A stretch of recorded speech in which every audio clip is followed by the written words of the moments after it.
Hi everybody, my name is Dr. Martin Fallopino, but on YouTube I am known as Dr. Debunk. I am the medical debunker of myths, garbage, and crap that's spread by doctors, other health professionals, and anybody who seems to be a know-it-all about health-related issues. And that's what we're going to talk about today. So we're going to debunk this video done by Golda Protrusky. It's one of these TED Talk shows. So we're going to skip through most of the beginning because it's just this blah blah storytelling this lady's coming up with, which isn't relevant to anything. Now, I want to distinguish first of all between 2 points here. There's psychological health and then there's actual physical body health. Now, I have no problem with the basic fat acceptance concepts around psychological health.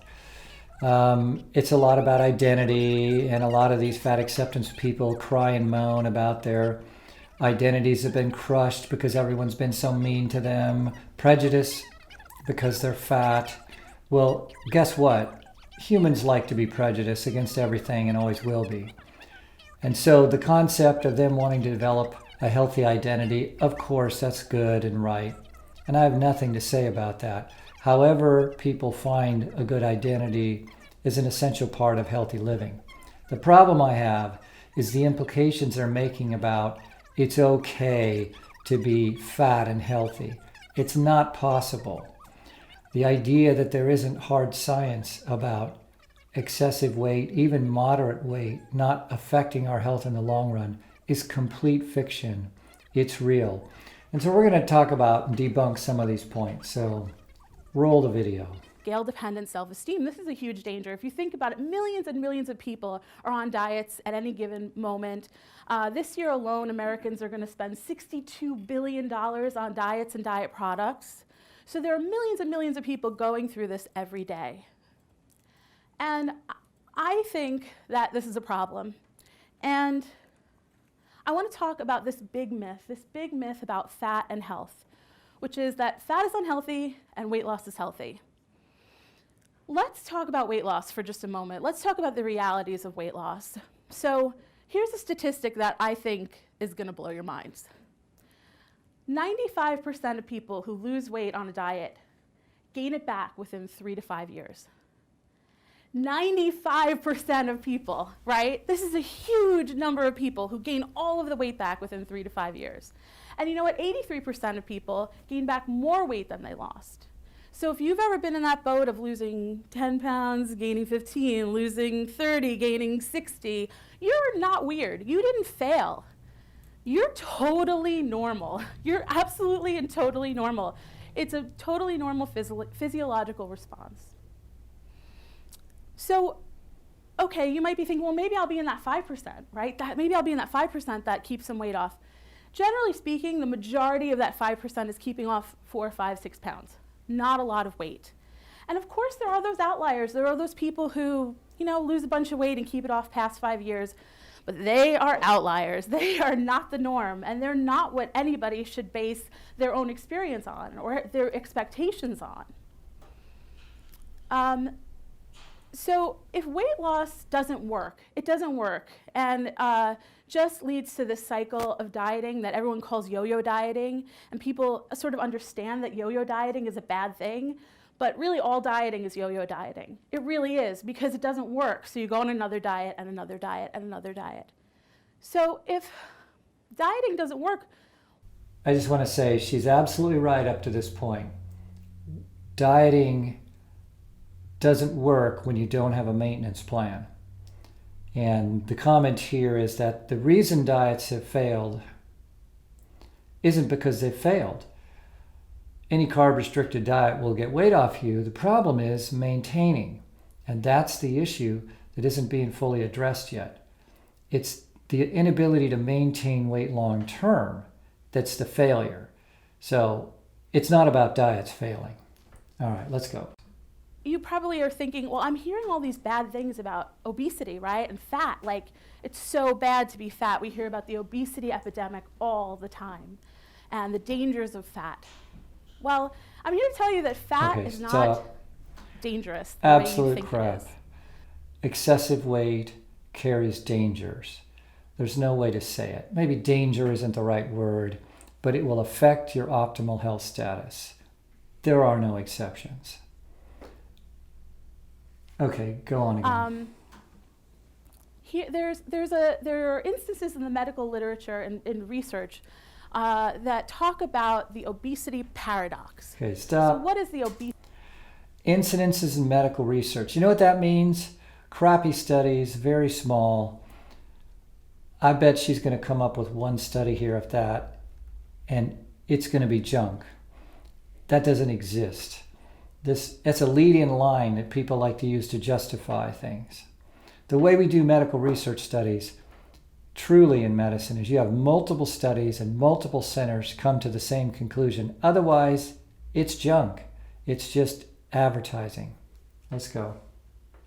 Obesity paradox. Well, it's this instance that happens again and again and again, where obesity seems to have a protective effect. Here are a couple. Fiction, making it up. There is no protective effect of excessive weight. There's a small amount of fat that people can store healthily. It's a totally different subject to discuss that. The issue honestly isn't with whether you have an extra 5 or 10% fat on your body. The issue is, are you gaining fat with age? That's the health issue. But there's no such thing as what she just said. It's fiction. Go. A couple of examples where obesity or fat, I like to use that word, just fat, has a protective effect. One is type 2 diabetes.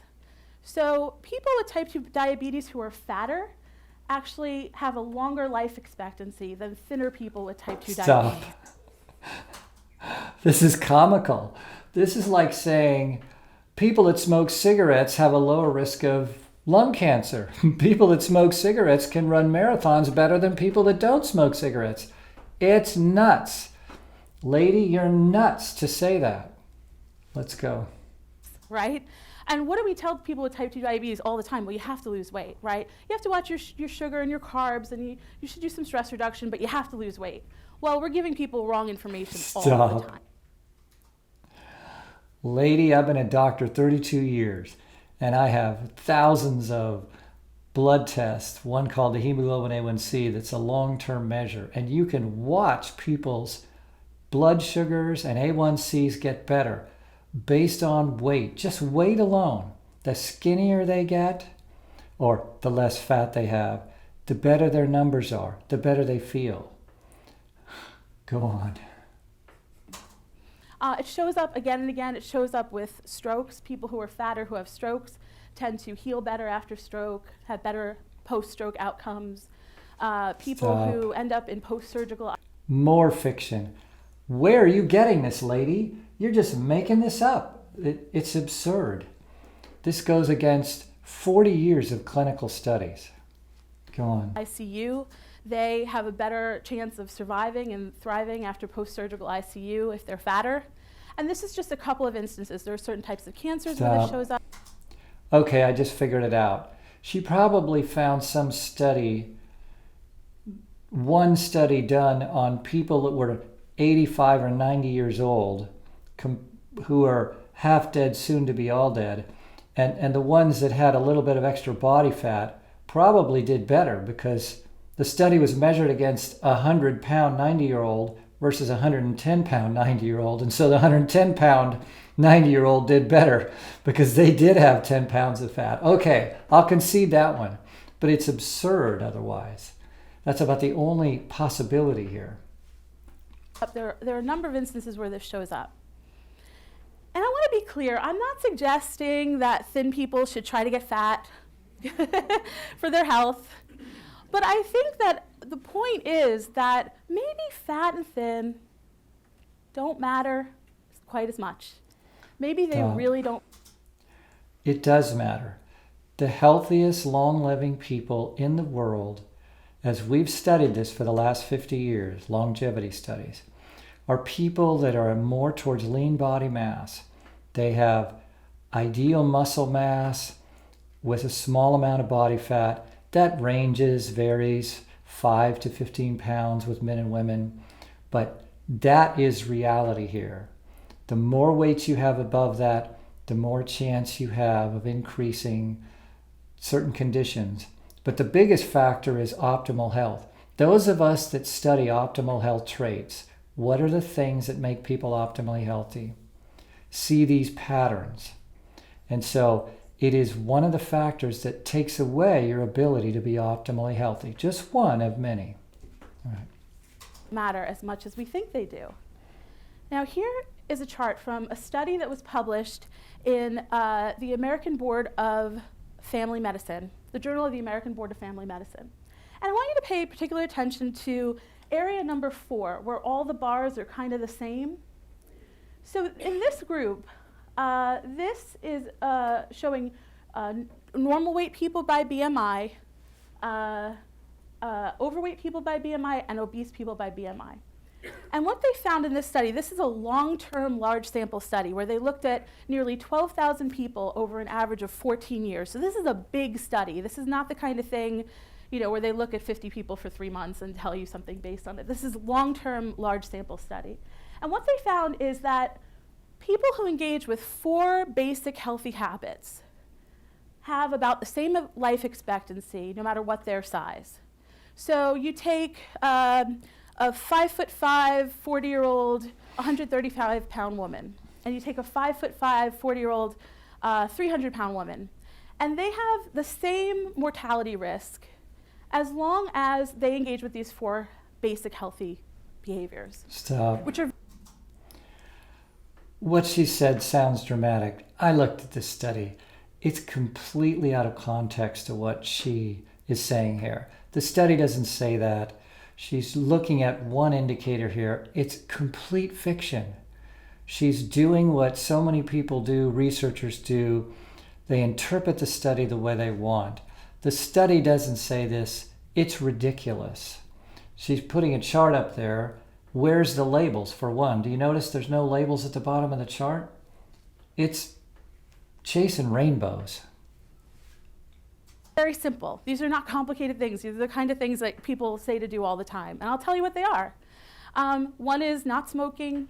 2 is moderate drinking or not drinking at all. 3 is eating 5 servings of fruits and vegetables a day.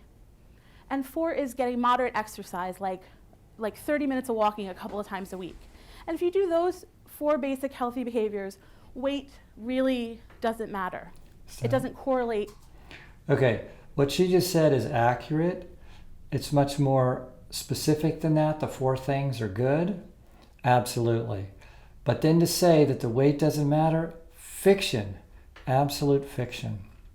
And at the end of this, I'm going to give you some of the big points as why. To anything. You have the same life expectancy no matter what your size. So what does this mean, right? If healthy behaviors are what matters, if weight really doesn't matter, and if dieting doesn't work, what the heck are we supposed to do? How do we step into a new paradigm where we're not so focused on weight as an indicator of health, where we're thinking about healthy outcomes, where we're thinking about... Okay. What she just said there is an extremely important point. What are we supposed to do? What are people supposed to do? Again, she keeps saying dieting doesn't work, but that's not true. Dieting does work. You lose the weight. A carb-restricted diet is the mainstay of losing weight. There's actually 2 factors. I didn't mention to you, but I am a weight loss expert, and I can get 30 to 50 pounds off any of my patients in 3 to 4 months. The problem always is keeping it off. And that's what she hasn't brought up yet. Diets don't fail. What fails is maintaining. How do you in a healthy lifestyle naturally, without artificial stuff, maintain your weight loss? That's been the failure of modern society, not being able to maintain. Okay, go on. Looking at people as a whole and thinking about healthy behaviors instead. Well, there's this new paradigm, pretty new, called health at every size. And in my work as a wellness coach, I use a health at every size model. And here are the 3 principles of health at every size. They're really basic. So 1 is eating in a way, basically intuitive eating in a way that's aligned with your hunger and fullness signals, and eating with pleasure, eating a variety of food. That's one. Stop. Two is... If you do what she just said, you're going to be fat. If you eat for pleasure too much, you're going to be overweight. There's 6 basic reasons we eat. Hunger and energy, we need those. But then we overeat because we're mad, bored, stressed, and depressed. And those 4, mad, bored, stressed, and depressed, are the issues that cause us to eat too many carbs and portions out of control. And that has to be addressed. Okay. Finding body movement that is appropriate for your body and also pleasurable, stuff you like to do, that you like moving and enjoying. And third, and perhaps my favorite, is accepting your body, understanding that there is a beautiful diversity of bodies in the world, and your body fits right in there, and it's perfect and fine. Okay, crap. Junk. It's not okay to be fat. It's not. It affects your long-term health. And the problem, this is the core problem of fat acceptance. I have no problem with the idea of developing an identity that you're okay with maybe right now being fat. You're okay with where you're at. That your identity, who you are when you look in the mirror, should not be connected to your body. That's true. But you should never accept having 30, 40, or more pounds of extra body fat, because it's a health risk factor. It's just like smoking. Is 2 cigarettes a day okay? 5, 10, 20? The more you smoke, the higher your risks become. I mean, it's true that most smokers don't die of cancer, but they all die of heart disease because they destroy their lungs, and then that wrecks the right side of the heart. And so it's a matter of how fast you get there. Some people tolerate weight better than others. That's true. But the idea that people that are 30 plus pounds overweight are going to live optimal health lifestyles to an optimal age, it's fiction. Absolute fiction. Move on. Engaging with these 3 principles has been shown to have better health outcomes than a diet. People overall that have more consistent self-esteem. Okay, so her little picture there, I'm totally okay with that. That's an identity thing.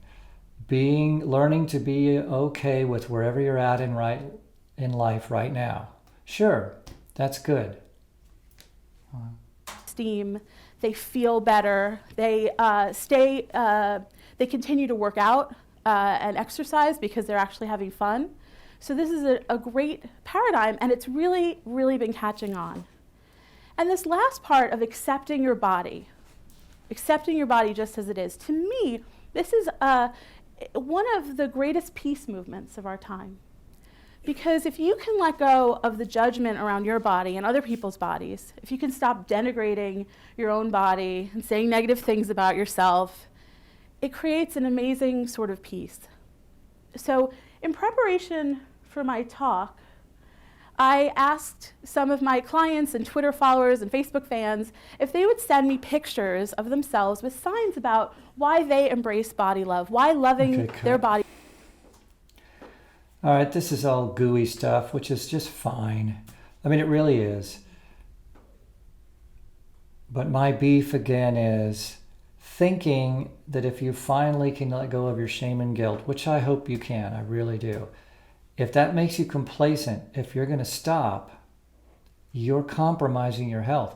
And it's even worse because, lady, what you're doing is putting people down a road of accepting that it's okay to smoke 5 cigarettes. Well, it's better than 20. I mean, it's okay to be 80 pounds overweight if you can just have mental peace. It's not okay. And so, again, mental peace is great, but you shouldn't be complacent. Let's go on. To them. And I received over 70 pictures from all over the world with people saying why this is important to them. I just sharing a couple today. Keep going.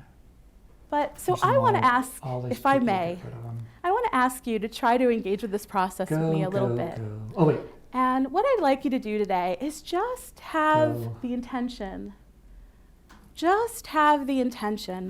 of loving your body. You don't have to figure out what that means. All right, so let's do a couple conclusions here.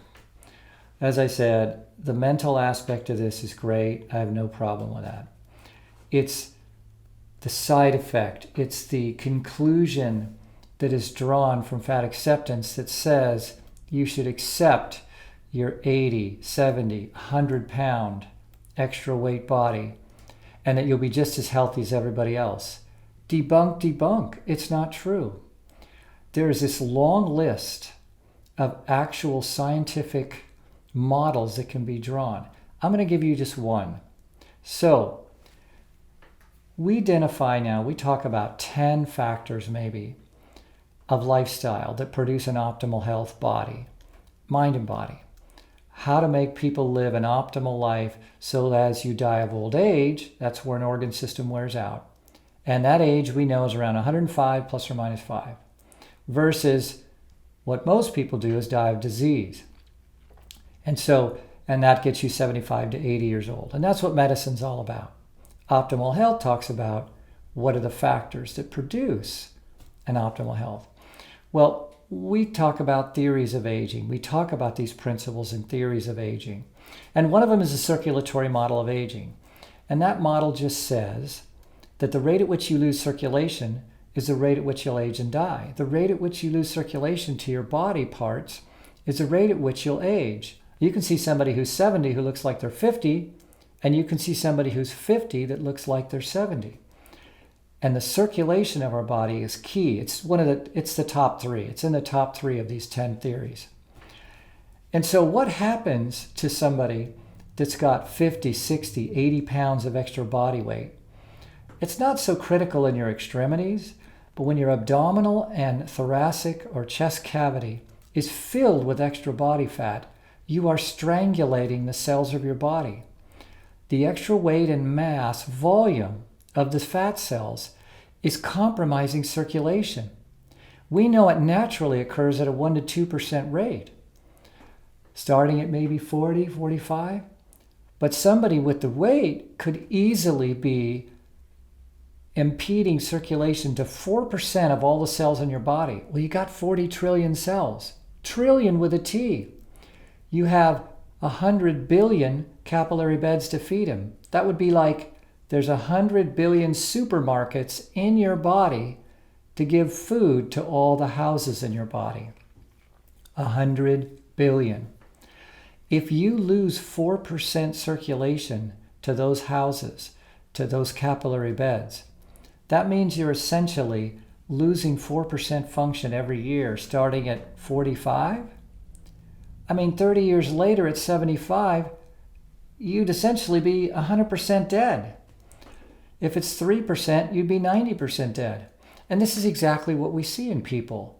Just based on loss of circulation, people are losing body function. And so somebody who's going to be dead at 78, at 75, they're functioning at 10%. And all of that could be explained by one of the 10 models of aging or theories that talks about circulation, and that is directly related to how much extra fat is on your body strangulating the cells. So you know what we call it in our circles, the circles I run in?